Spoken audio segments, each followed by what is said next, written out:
بسم اللہ الرحمن الرحیم۔ تہجد سے متعلق چند مسائل ہیں۔ عربی زبان میں تہجد کا لفظ سونے اور نیند سے بیدار ہونے کے لیے مستعمل ہے، جیسے کہ علامہ جوہری وغیرہ نے فرمایا ہے۔ گویا ابدال کے قبیل سے ہے۔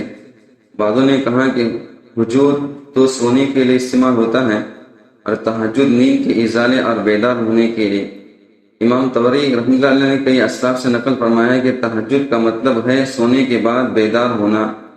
امت کے حق میں تہجد کی نماز واجب نہیں ہے، اس پر اجماع قائم ہے کہ تہجد کی نماز واجب نہیں، سنت ہے۔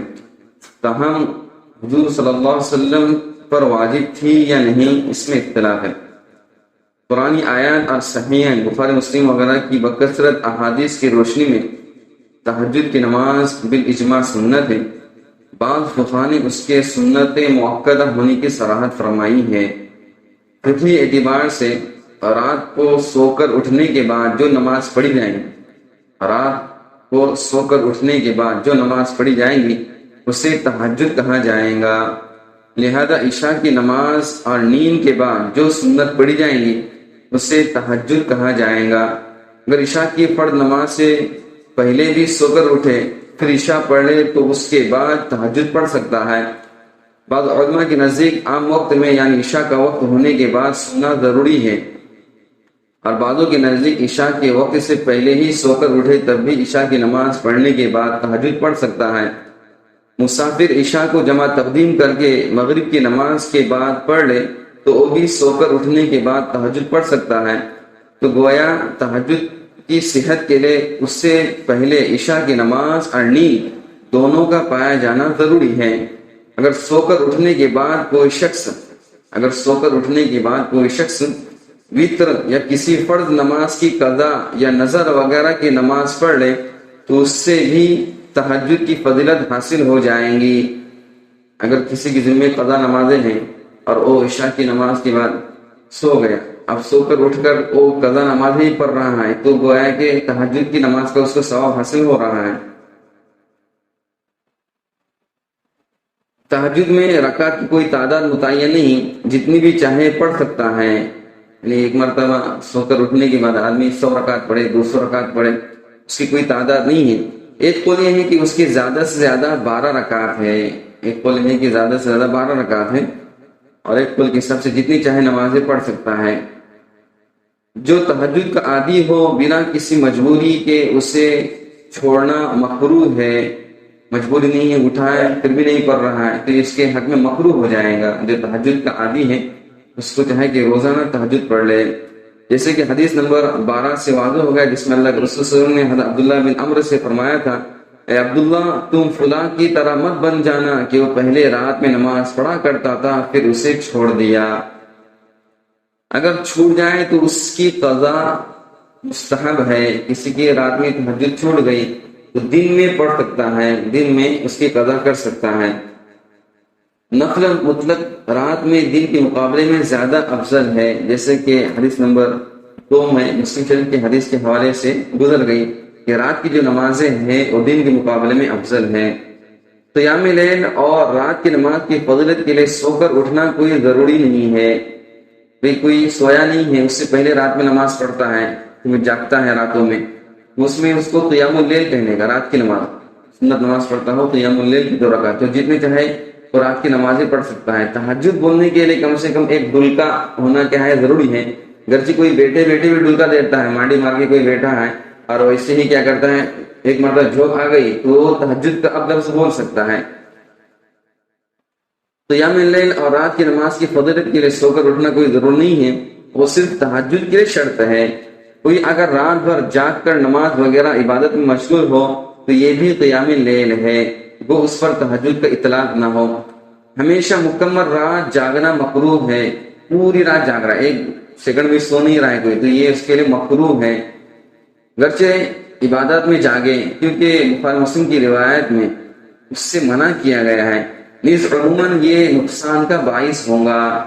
تاہم محب طبری اور بعض دیگر علماء کے نزدیک اگر تمام رات مسلسل بیداری کسی کے لیے نقصان دہ ثابت نہ ہو تو اس کے حق میں یہ مکروہ نہ ہوگا، بالخصوص جسے اللہ تبارک تعالیٰ کے ساتھ مناجات میں بڑی لذت و لطف حاصل ہو۔ ایسی صورت میں کسی ناگوار امر کا خطرہ ہو تو کراہت ہوں گی، ورنہ نہیں۔ بکثرت تابعین اور دیگر بزرگوں کے حالات سے اس بات کی تائید ہوتی ہے کہ پوری رات کو ہمیشہ جاگتے تھے اور ان کے لیے کوئی نقصان دہ نہیں تھا تو پھر جاگ سکتے ہیں۔ لیکن حضور صلی اللہ علیہ وسلم کی ممانعت کو پیش نظر رکھتے ہوئے بعض علماء مطلقاً کراہت کے قائل ہیں۔ چوکیداری وغیرہ جیسے آزار کی وجہ سے رات بھر جاگنے کی نوبت آئے تو یہ بظاہر مکروہ نہیں ہے۔ کسی کی رات کی ڈیوٹی ہے، نگرانی کرنا ہے، کمپنی میں جانا ہے، رات بھر کام کرتا ہے روزانہ ہمیشہ، اس کے لیے مکروہ نہیں ہے۔ رات کا اتنا حصہ جاگنا جو مضر ہو، نقصان دہ ہے، یعنی بہت زیادہ لوگ جاگتے ہیں 1 بجے 2 بجے تک، تو یہ مکروہ ہے۔ وہ مکمل رات نہ جاگے۔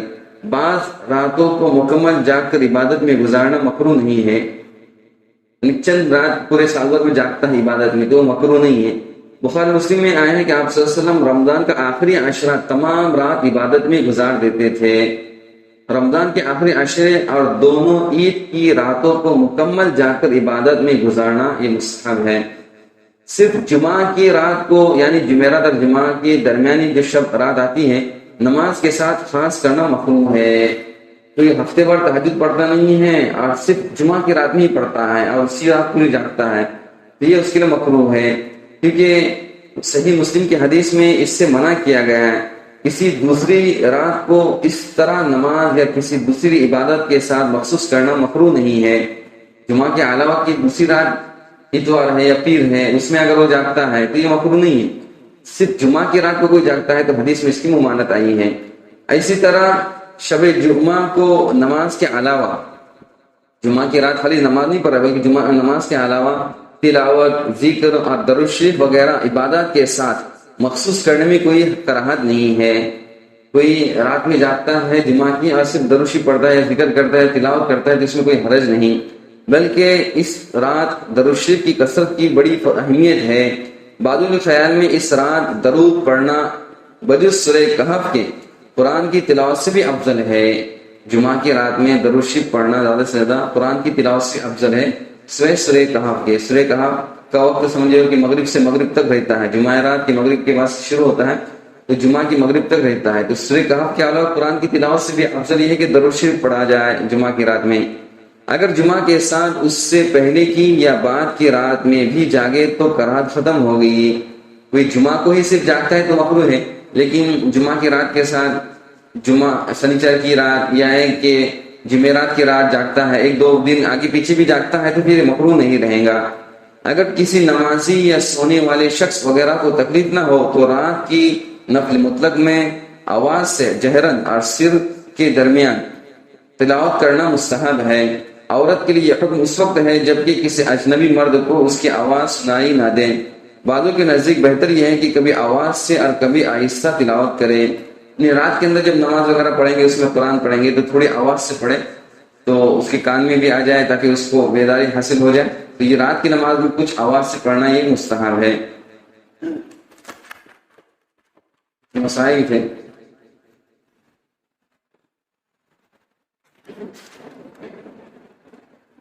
استخارہ میں کیا خواب دکھائی دینا ضروری ہے؟ کوئی آدمی کسی کام کے لیے استخارہ کرتا ہے، دھندے کے لیے، تجارت کے لیے، یا کہ منگنی وغیرہ کے رشتے آتے ہیں تو اس میں کیا خواب میں آنا چاہیے باقاعدہ؟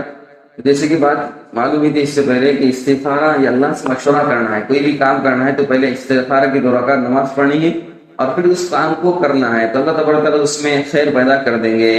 تو اس سے کوئی خواب وغیرہ میں آنا ضروری نہیں ہے، اور ہمارا جو خواب رہتا ہے وہ سچا بھی رہتا ہے، جھوٹا بھی رہتا ہے۔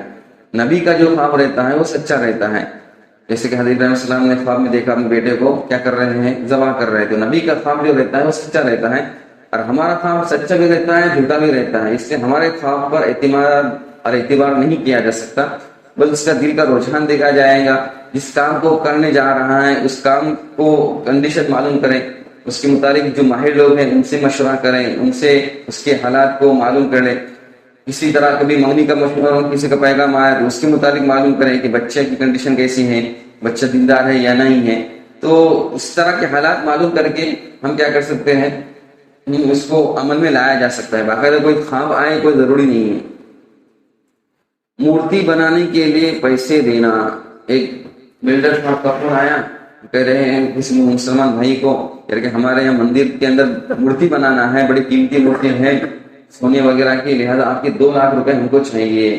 اب وہ کیونکہ غیر ایمان والا ہے, اس سے اس کا کانٹیکٹ ہے, اگر نہیں سمجھیے کہ پیسے دیتا ہے تو اس کے دھندے پر بھی فرق پڑے گا, اور اس کی سمجھ لیجیے کہ بزنس کو حساب سے وہ کیا کر سکتا ہے, یعنی آرڈر کینسل کر سکتا ہے.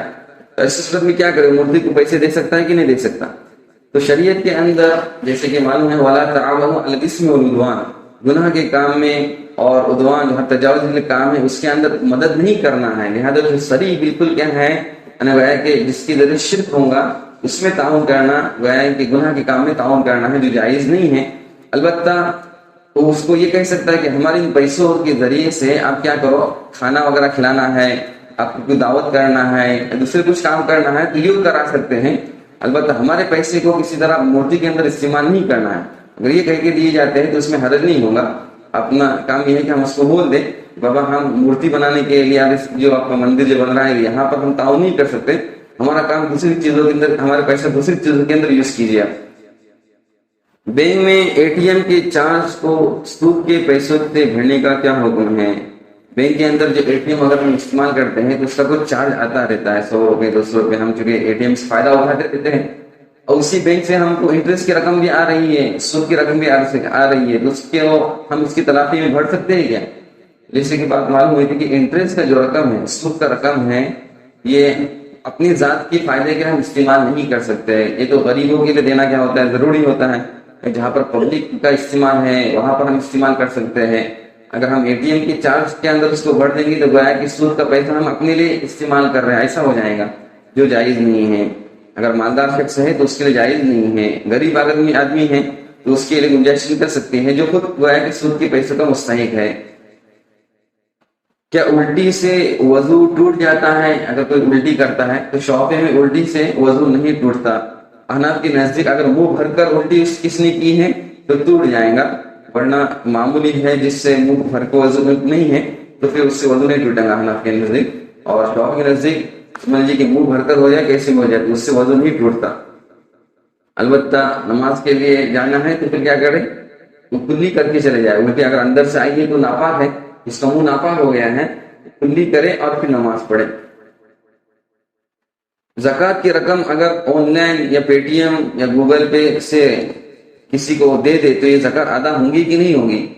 تو زکوٰۃ کی رقم یہ مستحق تک پہنچانا ضروری ہے, چاہے گوگل پے سے کرے آپ یا پے ٹی ایم کرے, کسی بھی طرح کرے, سامنے والے کو رقم پہنچ جائے تو اس سے زکوٰۃ ادا ہو جائے گی. ایک شخص نے دوسرے شخص کو دھندے کے لیے 50,000 روپے دیے ہیں اور وہ ماہانہ اس کو 1,500 روپے پروفٹ دیتا ہے, تو یہ شکل جائز ہے؟ 50,000 پر 1,500 روپے پروفٹ ماہانہ دیتا ہے. تو اگر کسی نے کسی کو رقم دی ہے تو ایک طرح کا وہ کچھ رقم اس کی ہے اور دوسری رقم اس کی بھی, دوسرے کی بھی لگی رہتی ہے اس میں, تو شرکت والا معاملہ رہتا ہے, شرکت پارٹنرشپ. تو پارٹنرشپ کے اندر ہر ایک کا جو پروفٹ رہتا ہے وہ فیصد کے حساب سے متعین ہونا ضروری رہتا ہے. بھائی کتنا پرسنٹ اس کا آپ پروفٹ دے رہے ہیں, 5% دے رہے ہیں کہ 10% دے رہے ہیں, تو یہ 1,500 روپے کتنا پرسنٹ ہو رہا ہے, 2% ہو رہا ہے کہ 10% ہو رہا ہے, یہ پرسنٹ کے حساب سے اس کو طے کرنا پڑے گا. اور ماہانہ اس کو حساب کر لیں کہ مجھ کو کتنا پروفٹ آ رہا ہے. تو ہر مہینے کے اندر 1,500 آ رہا ہے کہ کبھی 1,300 آ رہا ہے کہ کبھی 1,700 آ رہا ہے, تو جتنا پرسنٹیج ہوگا اس کے حساب سے اس کو پروفٹ ملے گا. 1,500 فکس نہیں کر سکتا, اللہ ہے کہ وہ 1,500 اس کو یونٹ قرض کے طور پر دے رہا ہے. حساب 6 مہینے کے بعد کرنے والا ہے, پھر 6 مہینے کے بعد پھر وہ دیکھیں گا کہ میں نے اس کو جو 6 مہینے تک اس کو پروفٹ دیا ہے یہ اس کی برابر پرسنٹیج کے حساب سے اتر رہا ہے کہ نہیں اتر رہا ہے.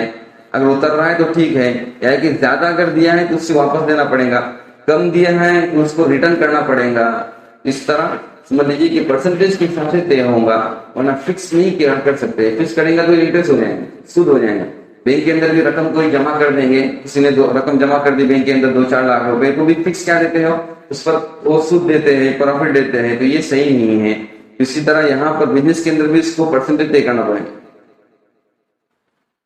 برتھ ڈے کی دعوت میں شریک ہونے کا کیا حکم ہے؟ ایک شخص نے کسی کا برتھ ڈے ہے, برتھ ڈے مناتے ہیں تو اس میں دعوت دی ہے کہ اگر نہیں جائیں گے تو سامنے والا ناراض ہو جائے گا, تو جیسے ابھی بات آئی کہ ولا تعاونوا علی الاثم والعدوان، گناہ کے کام میں تعاون مت کرو. برتھ ڈے منانا اس شریعت سے جائز نہیں ہے، ہمارے اسلام کے اندر اس کا کوئی تصور نہیں ہے. علی سیف اللہ صاحب نمبر برکن فرماتے ہیں کہ برتھ ڈے جو ہے عیسائیت کی دین ہے. عیسائی حضرت عیسیٰ السلام کی پیدائش پر یہ برتھ ڈے مناتے ہیں. اور ہمارا حدیث میں ہے کہ من تشبہ بقوم فہو منہم، اور ترمذی و ابو داؤد کہ جو کسی قوم کی مشابہت اختیار کرتا ہے اللہ تعالیٰ اسی کے ساتھ اس کا حشر فرمائیں گے. لہذا برتھ ڈے منانا یہ عیسائیت کی دین ہے، مسلمانوں کو کام نہیں ہے، اور اس کے اندر شریک ہونا بھی جائز نہیں ہے.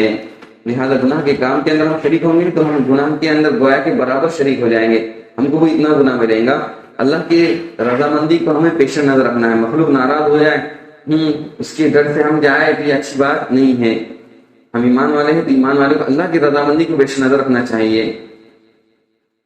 سونے کی پیری میں ہر ماہ 1000 روپے جمع کیے جائیں اور پھر 10 مہینے کے بعد آپ کو 11,500 روپے کا سونا دیں گے، تو اس کا کیا حکم ہے؟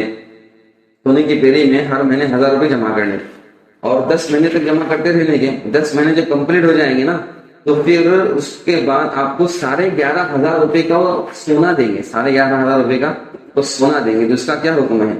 تو بظاہر یہ رقم بھی ایک طرح کی اپنی جو 11,500 یعنی 1500 پر یہاں پر اشترا حاصل کیا تو یہ بھی سود کی ہو گئی رقم، اس لیے کہ انہوں نے یہ طے کر دیا کہ ہم آپ 10,000 پر 11,500 کا کیا دیں گے؟ سونا دیں گے.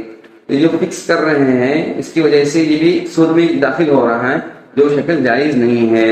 البتہ وہ جو 1,500 روپے کا سونا دے رہے ہیں اگر وہ ابھی طے کر لیتے ہیں، ابھی آپ کا معاملہ ہو جاتا ہے کہ ہم 10 مہینے تک 1,000 روپے دیتے رہیں گے اور اس پر آپ ہم کیا کریں گے کہ 2 گرام سونا دے دیں گے، 1.5 گرام سونا دے دیں گے، 3 گرام سونا دے دیں گے. ابھی اگر بک طے ہو جاتا ہے تو یہ گویا کہ معاملہ فکس ہو گیا یا چل جائے گا.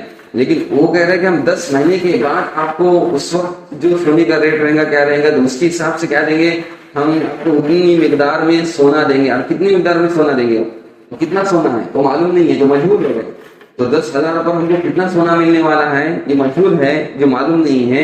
اس لیے شریعت سے مجہول معاملہ کرنا جائز نہیں ہوتا، طے ہونا چاہیے. ابھی اگر وہ طے کر دیتے کہ بھائی ہم آپ کو 2 گرام سونا دیں گے تو یہ فکس ہو گیا، تو 10,000 میں 2 گرام سونا لے سکتے ہیں، اس میں کوئی مسئلہ نہیں تھا. لیکن وہ طے نہیں کر رہے ہیں ابھی، اور 10 مہینے کے بعد وہ کیا کریں گے، طے کریں گے، جو جائز نہیں ہوگا. کسی رکشہ والے کو بتائے بغیر شراب کی دکان میں لے کر چلا گیا تو اس کا کیا حکم ہے؟ ایک آدمی مان لیجیے کہ رکشہ والا تھا، اس کو بولا کہ بھائی فلاں سیکٹر میں فلاں جگہ پر ہم کو جانا ہے، اس کو یہ پتہ نہیں کہ شراب کی دکان میں لے کے جا رہا ہے. اور یہ اچانک کیا ہو گیا، چلا گیا، اور پھر اس کو ایسا اندازہ لگ گیا کہ اتر کر وہ شراب لینے کے لیے گیا ہے. تو اب یہ رکشہ کو بھاڑا کا جو آئے گا وہ لینا جائز ہوگا کہ نہیں ہوگا؟